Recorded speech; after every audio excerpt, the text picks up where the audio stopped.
What is going on, guys? Welcome back. How many of you ever drank enough alcohol to the point where you blacked out and the next day you don't know what the fuck you did the day before or the night before? That is one of the most terrifying things ever, in my opinion, not knowing what the fuck you were doing. A substance like that is not worth consuming, in my opinion. People like myself do best completely abstaining from alcohol, which I 1000% look at like a poison. I cannot begin to tell you how many times I drank so much that I blacked out, and then the next day when I would wake up or wherever the fuck I wound up, I would try to retrace my steps, because the mind naturally tries to do that. And then it's just blank. And then friends or family would tell me what the hell I did or record it and show me. It's like, what the how did that happen, right? There were so many times where I would just start panicking. It's like, what did I do? Did I do something I don't know what the hell I did. Did I do something that the police are going to come looking for me now? Like, insanity of the highest magnitude, you guys. You think that that would have been enough for me to go, I got to stop doing this shit.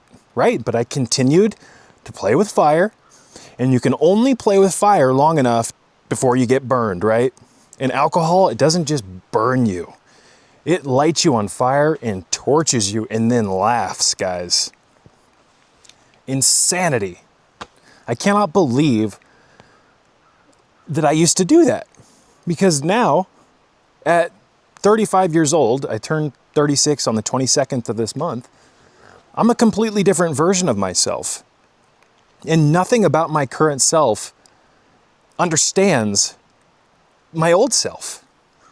So it's like, I don't know where I was mentally, emotionally, etc. Excuse me, to the point where I thought that that was like okay for me to be doing back then, right? It reminds me of that Tool song, Reflection. You guys heard that song? I have come curiously close to the end, down beneath my self-indulgent, pitiful hole. Defeated I concede and move closer. I may find comfort here.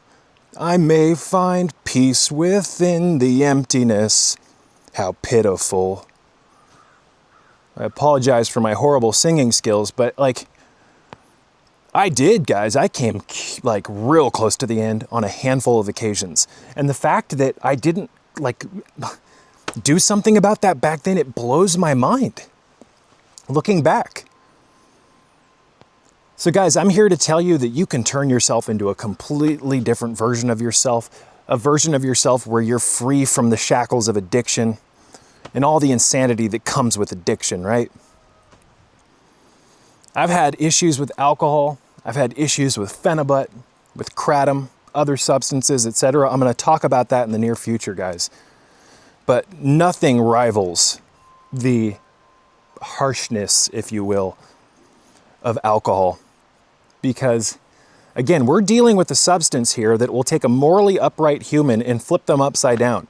I've said it once, and again, I'll say it again. You can give someone, I don't care who it is, the right amount of liquor, and they're going to turn into a completely different version of themselves.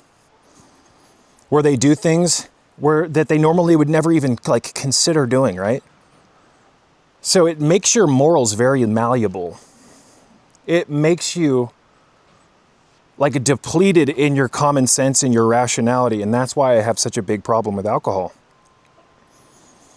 Man. So I really hope that these messages can get to you at the exact right time, you guys. And if you are currently suffering with addiction, alcoholism, etc., I'm here to tell you that you can get sober. If I can, anyone can, right? So don't wait like I did, right? Don't tempt fate thousands of times before you get on the right track. I can assure you that if you're drinking right now, heavily, if you're drinking every day, if you're drinking mass amounts of liquor, I'm here to tell you guys, it is not worth it. And I'm here to give you a very stark warning that, guys, you might not be one of the lucky ones that gets 1,000 second chances. You could very well end up in a prison cell for the rest of your fucking life. Is that worth it? Is it worth consuming something that can do that to you? In my opinion, it's not. Now, I've said it once and I'm going to say it again. I don't think alcohol should be illegal. In fact, I still use alcohol, for instance, to make like herbal tinctures. It can be a very powerful tool for pulling compounds out of plants, etc. But I do not drink shots of alcohol. I do not drink beer or all the other nonsense. I am completely sober. And it feels so good to get there, you guys. So here's the thing. I've decided to create a website for people who are struggling with addiction, for people who are already sober, etc.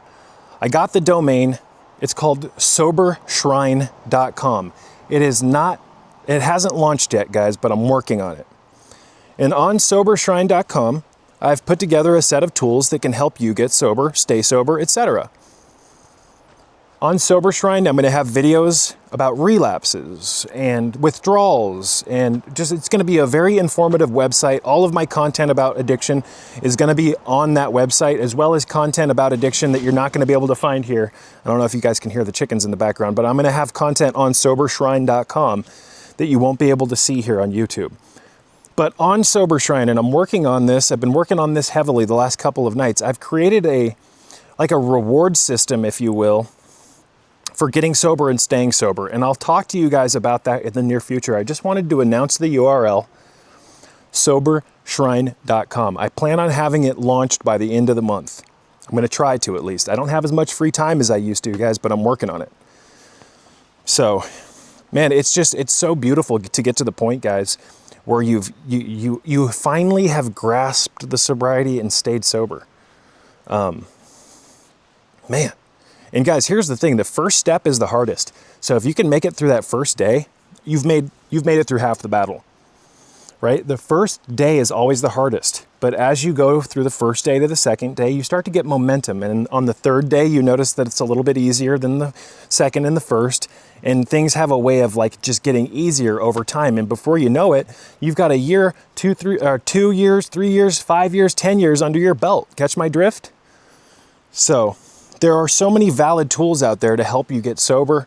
I hope that my videos can serve as a powerful tool in your life to help you get sober, stay sober, etc. But I just want to say this really quickly, that you've got to seek professional medical advice if you're going through serious addiction. Because unlike many substances, alcohol is one of the most lethal substances to withdraw from if you've been drinking heavily for a prolonged period. A lot of people die every year from alcohol withdrawals. So modern medicine has various different tools, medications, therapies, etc., that can make the withdrawals much easier on your body so you don't throw yourself into shock. It's the shock that can kill you, right? Your body gets adapted to having alcohol and it's inside of it, right? So it's like, and a lot of most serious drinkers know that. They know that they can't just stop, right? And that fuels the addiction. Because I don't want to go through withdrawals, it's dangerous, etc. So I got to drink more. I think they call that the hair of the dog or something. I can't remember. But it's just nuts, guys. Like all the times I had blacked out and just had no recollection of what the fuck happened the day before, the night before, etc. There was a period of time where I was drunk 24 hours a day for a very long period of time.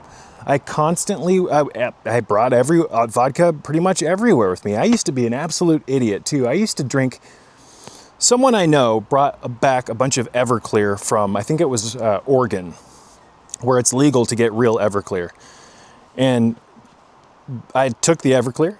This individual brought the Everclear back, and I would drink, you guys. I would take multiple shots of Everclear, get on my bike, and go bike through town and do all sorts of other stupid shit. Now, I never really drove drunk in a vehicle, but I guess technically I did drive drunk because I was, I think you can get a DUI on a bicycle.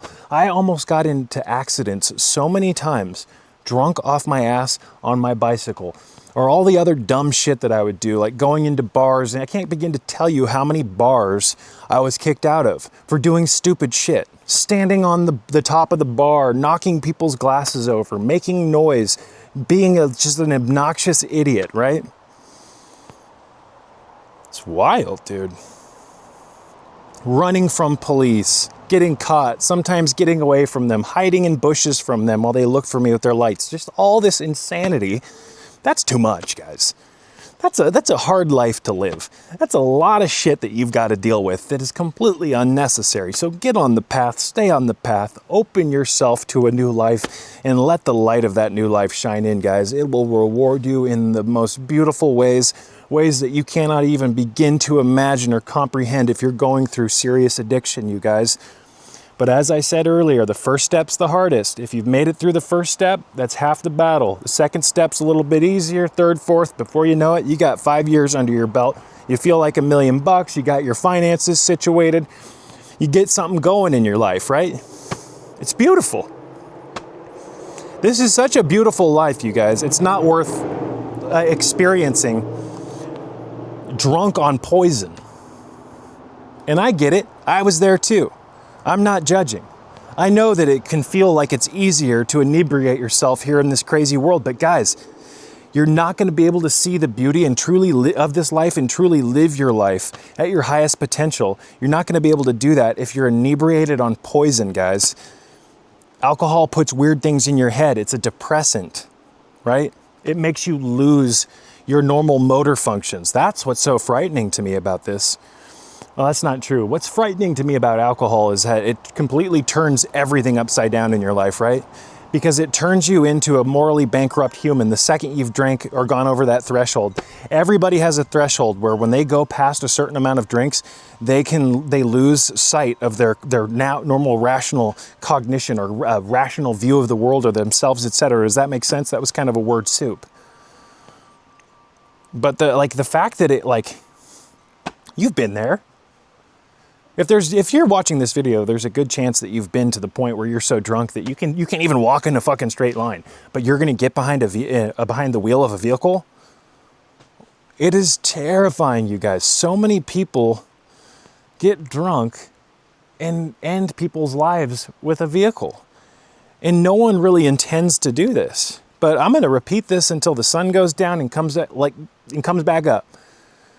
Don't get to the point where you might wind up in jail for the rest of your life, because not only are you going to be forced to get sober in jail, guys, but you're going to have a lifetime of regret under your belt that you have to digest over a period of many years in a cold cell. That is not fucking worth it, you guys. It is not worth it. Man, the chickens are making a ton of noise. I'm not sure if you guys can hear them in the background.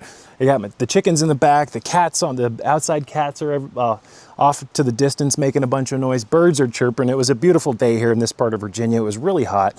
Spring is such a gorgeous time. It's the perfect time to start getting sober as everything starts to boom back into life after a harsh winter, right? You start to see all the green coming out and all the beauty. Spring is like getting sober. When you get sober, guys, when you get off of that booze or those drugs, etc., and you do it long enough to the point where you start to rebalance yourself and get that cognitive equilibrium back, you're going to have a completely different life, guys. It's literally beautiful. It's liberating. It will build your confidence up, right? Some of you guys, and I used to be there, so I'm not judging, you think that you need booze for confidence. No, you don't. If you're in a situation where you need alcohol to appease other people or to feel confident around those people, you might want to question those people and are they really there, have your best interest at heart, if you catch my drift, right? Man, it's crazy. Yeah, I used to go to bars and get kicked out. I wouldn't go back to that bar for 6 months to 12 months. I'd go right back in, even if I had cut my hair off, and the bartender would go, "Get the fuck out, get out of here, or we're calling the cops." Got myself a little reputation in town for being the local idiot drunk, right? But I am not that anymore, you guys. And if you get sober, right, You will become a completely different version of yourself to the point where your old self is almost laughable.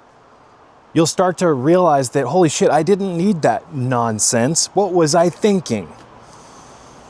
Things will start working better in your life when you're sober. You'll have more luck, right? You'll have way more luck. Alcohol will do nothing but decrease your luck. Any substance that inebriates you to the point where you lose all your rational thought, that's not going to increase your luck, you guys. Alcohol makes you unlucky. It inebriates you at the expense of killing your liver, killing your body, etc. Hard liquor, booze in general, it's not just bad for the fucking liver, you guys. It's bad for your entire alimentary tract. It'll make you stink too. I used to get on the BART station and I'd sit down and people would get up because I reeked like vodka. I got to the point where there was a small liquor store in town when I used to live in California.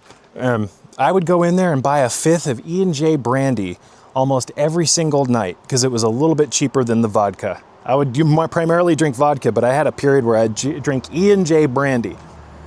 And it got to the point where the owners, they knew I was an alcoholic.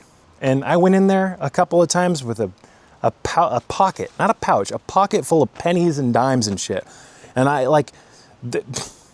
it got to the point where the owner's wife talked to me about it. And then I got clean and I ran into her at a Safeway once. And the funny part about this is that I was walking through the alcohol aisle to get to the back of the store when I ran into her.